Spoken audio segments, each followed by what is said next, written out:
নমস্কার প্রিয় দর্শক, আপনারা দেখছেন দ্য কেবি নিউজ প্লাস। আপনাদের সঙ্গে কথা বলছি আদিত্য। অত্যন্ত ঘৃণ্য, নক্কারজনক একটা বিষয় নিয়ে কথা বলতে যাচ্ছি, কথা বলতে বাধ্য হচ্ছি কার্যত। কারণ একটা প্রচলিত প্রবাদ আছে না, লজ্জা অতি বিষম বস্তু। তো সেটা তো সবার সমানভাবে থাকে না।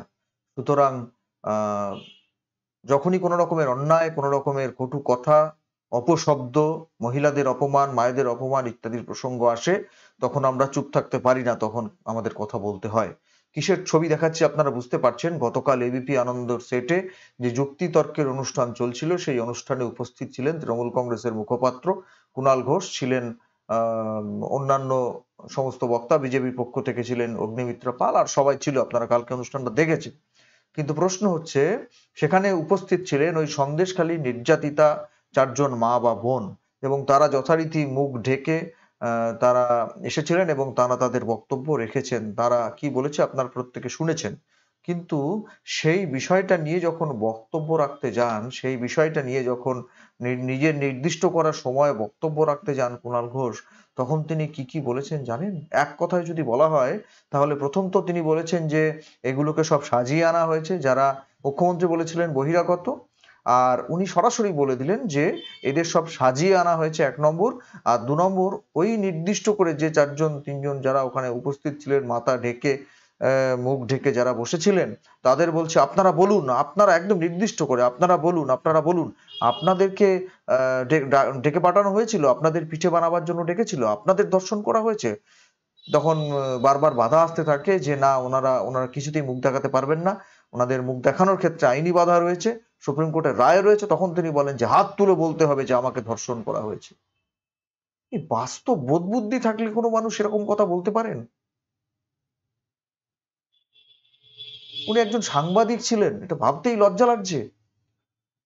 লক্ষ লক্ষ কোটি কোটি মানুষ যে চ্যানেলের দর্শক, সারা পৃথিবীর মানুষ যে চ্যানেলের দিকে তাকিয়ে থাকেন, যাদের অনুষ্ঠানের দিকে তাকিয়ে থাকেন, সেই রকম একটা অনুষ্ঠানে উপস্থিত হয়ে যারা নির্যাতিতা হয়ে কথা বলতে এসেছেন, তাদের বলছেন যে প্রথম কথা সাজিয়ে আনা হয়েছে, 1 নম্বর, তিনি মানেনি না। আর 2 নম্বর বলছে আপনারা বলুন, আপনাদের প্রকাশ্যে বলতে হবে। কত বড় বেয়াদব! শুনুন কি বলেছেন, শুনুন বক্তব্যটা শুনুন। যখন ডবল ইঞ্জিন সরকারের রাজত্বে হচ্ছে, সেখানে তো কেন্দ্রের টিম যাচ্ছে না। কেন যাচ্ছে না? আমি সন্দেশখালীতে আসছি। আমি এবিপি আনন্দর প্রতি পূর্ণ সম্মান জানিয়ে বলছি, ভদ্রমহিলারা আমার সামনে থাকলে ভালো হতো। যে 4 জন মুখ ঢেকে বলছিলেন তারা এখন নেই। আমি দায়িত্ব নিয়ে বলছি, এগুলো সাজিয়ে আনা মিথ্যা। লাঠি হাতে মিছিলে থাকতে পারেন, ক্যামেরার সামনে বিবৃতি দিতে পারেন, আর স্টুডিওয়ে এসে মুখে ওড়না, মিছিলে তো যাচ্ছে প্রকাশ্যে, গণতন্ত্র আছে, হতেই পারে। তাহলে এখানে এসে ওড়না কেন? আপনি তো মিছিলে এতগুলো মহিলাকে দেখা গেছে মুখ খোলা, তারা তো ক্ষোভের কথা জানাচ্ছেন। জিজ্ঞাসা করতাম থাকলে, মা হাত জোড় করে, মা বোন বলুন, আপনি ধর্ষিতা, আপনাকে তুলে এনেছিল শাহজাহানের গুন্ডারা। উত্তরগুলো জেনে রাখুন। না না না, শুনেছি ওকে করেছিল। ভূতের গল্পের মতো, ভূত কেউ দেখেনি, পাশের বাড়ির লোক ভূত দেখেছে। এই গল্প কদিন চলবে?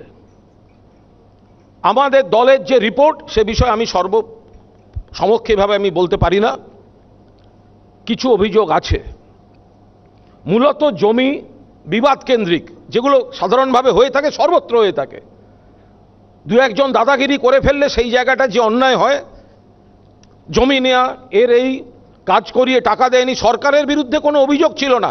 আমি মায়েদের কথা শুনলাম সন্দেশখালীর, 3টে জিনিস, একটা সবিরোধী। একবার বলেছেন ভোট দি দিদিকে, তারপর বলেছেন ভোট দিতে পারিনি। কোনটা ঠিক?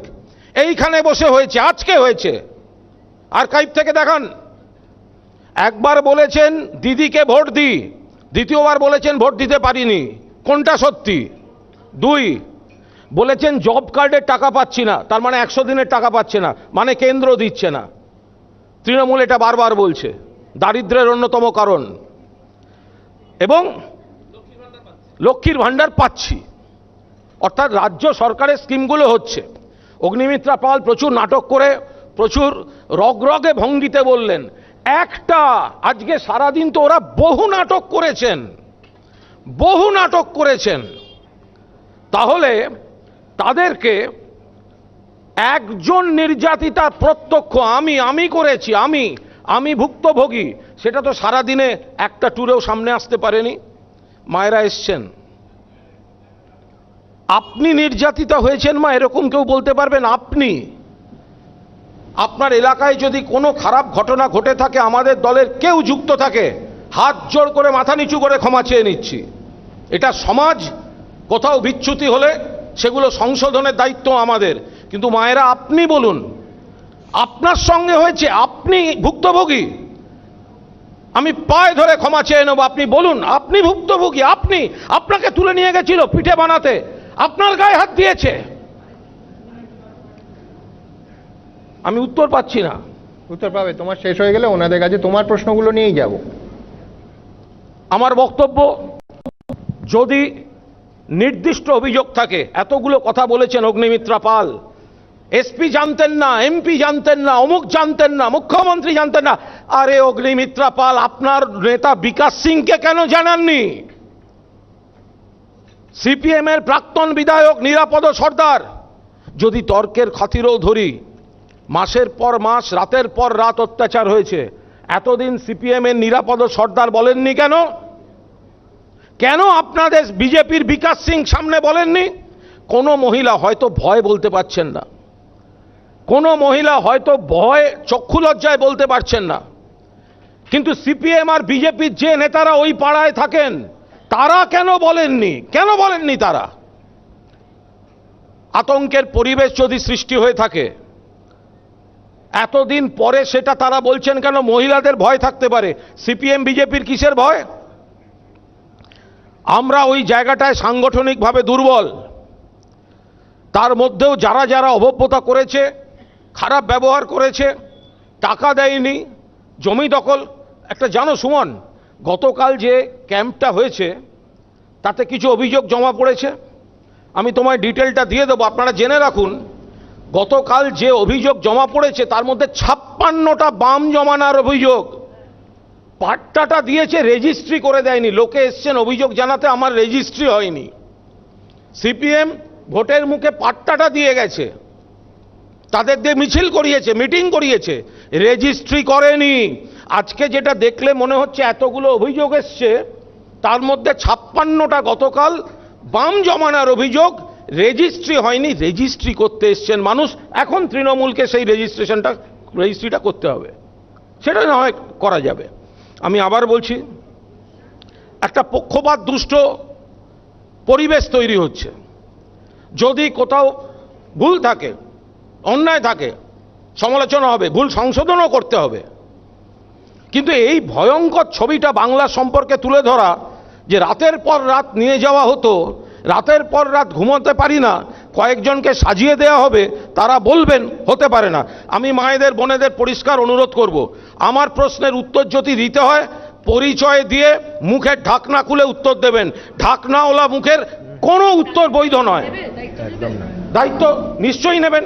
মিছিলের সময় যারা লাঠি হাতে থাকতে দায়িত্বের ব্যাপার না, এখানে আইনটা পরিষ্কার করে দেওয়া উচিত। সেটা হচ্ছে, এক হচ্ছে ওনারা দুটো কারণে মুখ প্রথম দিন থেকে ঢাকছেন। প্রথম কারণ হচ্ছে ভয়, তার কারণ এলাকায় ফিরতে হবে এবং সমাজ সংসারে থাকতে হবে। ওনারা আশঙ্কা করছেন যে যারা অভিযুক্ত, যারা হয়তো গ্রেফতার হয়েছে, তারা এবং তাদের দলবল ফিরে এলে ওদের ওপর আক্রমণ হবে। এক।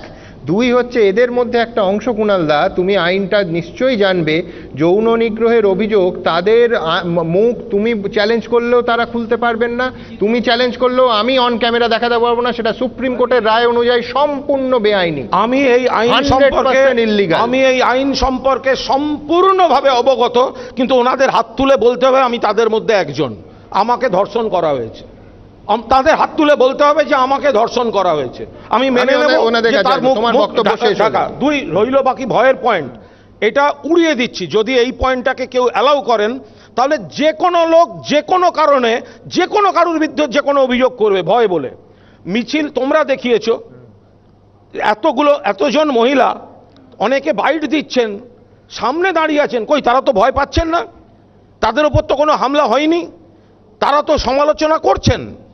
তো তাহলে তারা মিছিলে আসতে পারেন, মুখে ওড়নার দরকার হয় না, ঢাকার দরকার হয় না, কিন্তু স্টুডিও এসে সাজানো কথা বলতে গেলে মুখের ওড়নার দরকার পড়ে। এটা কি করে হতে পারে? নয় বলতে হবে আমি ধর্ষিতা, সেক্ষেত্রে বলতে হবে কেস নাম্বার কত। আপনি না না না না কুণাল দা, এটা আইনের এক সেকেন্ড, এটা সম্পূর্ণ বেআইনি কথা হচ্ছে। তার কারণ সম্পূর্ণ আইনি কথা হচ্ছে, সম্পূর্ণ বেআইনি কথা হচ্ছে। তার কারণ যৌন নিগ্রহ 164 করলে সেটা তুমি গণধর্ষণের দিকে পুরো জিনিসটাকে নিয়ে যাচ্ছ, তা তো ইস্যু নয়।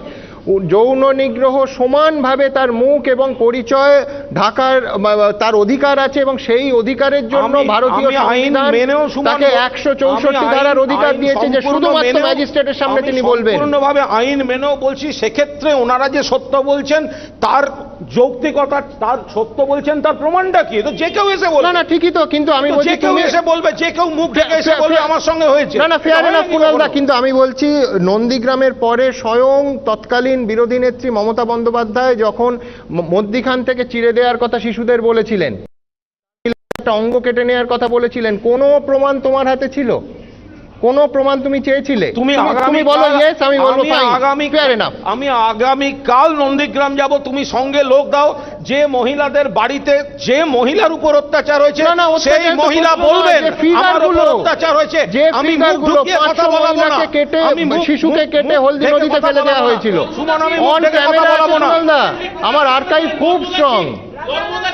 না না একদম, কিন্তু আমি বলছি অন ক্যামেরা সংখ্যা মেলাচ্ছ কি করে? আচ্ছা তুমি শেষ করো, তারপরে আমি ওনাদের কাছে সরাসরি আসবো। বেশ বেশ, আপনি তো বলছেন নন্দীগ্রামের মতো চক্রান্ত সাজাতে হবে। তো যাই হোক, হ্যাঁ আমি পরিষ্কার সময়টা হিসেব চাইবো, পরিষ্কার কথা। আমি পূর্ণভাবে একমত প্রকাশ করছি যে সন্দেশখালিতে যদি কেউ কোনো অভব্য ব্যবহার, দুর্ব্যবহার, জমি দখল, মহিলাদের প্রতি অসভ্য আচরণ করে থাকে তাদের শাস্তি হোক। কিন্তু কোনো বিচ্ছিন্ন ব্যক্তিগত ঘটনাকে সার্বিকতা দিয়ে যে নাটকটা চলছে, এই নাটক মিথ্যা। যদি এটা সত্যি হতো তাহলে অগ্নিমিত্রা পালের নেতা বিকাশ সিং, যিনি ওই জেলায় থাকেন, ওই ঘটনাস্থলে থাকেন, যার বাড়িতে আজকে শুভেন্দু গেছিলেন, তিনি নিশ্চয়ই অনেক আগে সরব হতেন যে এখানে মহিলাদের নিয়ে যাওয়া হয়, এখানে মহিলাদের উপর অত্যাচার হচ্ছে। বাদশা বামপন্থী মানুষ, সিপিএম এর প্রাক্তন বিধায়ক নিরাপদ সর্দার, তিনি নিশ্চয়ই সরব হতেন। কেউ কোনোদিন সরব হলেন না। ইডি যাওয়ার পর ওই গন্ডগোলটার পর প্রথম দুদিন শাহজাহান, তৃতীয় দিন জমি, পুকুর দখল, নন পেমেন্ট, চতুর্থ বা পঞ্চম দিন থেকে উঠে এলো লাগাতার নারী নির্যাতন। পরিচয় ছাড়া কোনো অবস্থায় কোনো এই ধরনের অভিযোগ বৈধ নয়, বৈধ হতে পারে না। আমি মানছি আইনে তার মুখ দেখানো যায় না, কিন্তু এই প্রবণতা যদি চলতে থাকে, 4-5 জন করে মুখ ঢেকে এসে যদি বলেন, এলাকায় গেলে প্রকাশ্যে তারা বিরোধিতা করছেন মুখ খুলে, আর অভিযোগ করার সময়, সাজানো কথা বলার সময় মুখ ঢেকে, এটা চলতে পারে না। আমার বক্তব্য যে থামতে হবে তো কোনো একটা জায়গায়। অনেকটা বক্তব্য শোনালাম, ইচ্ছে করেই কোনো অংশ কাটলাম না। যা বলেছেন আপনাদের কাছে খোলাখুলি রেখে দিলাম, আপনারা কালকে দেখেছেন তাও রাখলাম। শুধু দুটো কথা বলে আমি শেষ করব। উনি একটা কথা বললেন, আমি মানছি না, মানি না। আপনি না মানলেন তো আমাদের কি এসে গেল? 1 নম্বর। 2 নম্বর কথা হচ্ছে যে এরকম সবাই বলতে থাকবেন নিজেদের সম্পর্কে, মায়েরা বোনেরা বাংলার তারা সবাই এসে বলতে থাকবেন যে আমি নির্যাতিতা হয়েছি? কি বলবো, বোধ বুদ্ধি লোপ পেয়েছে একটা দলের মুখপাত্র আর বিশিষ্ট সাংবাদিক বলেন, সবাই বলেন সাংবাদিক।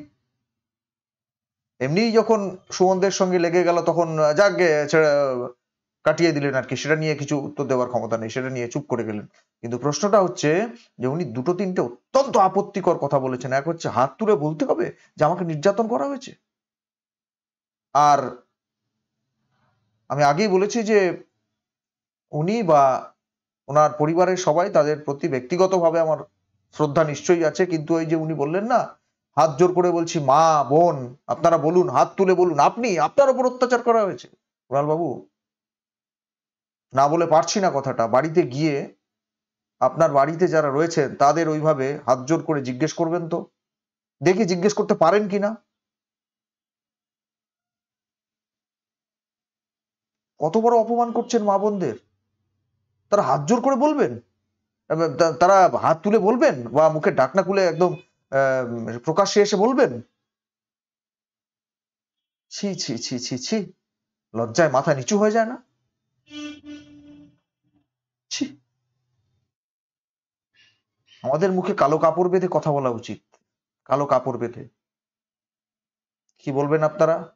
যা বলার বলবেন কমেন্ট বক্সে। নজর রাখবেন আমাদের প্রত্যেকটা প্রতিবেদনে।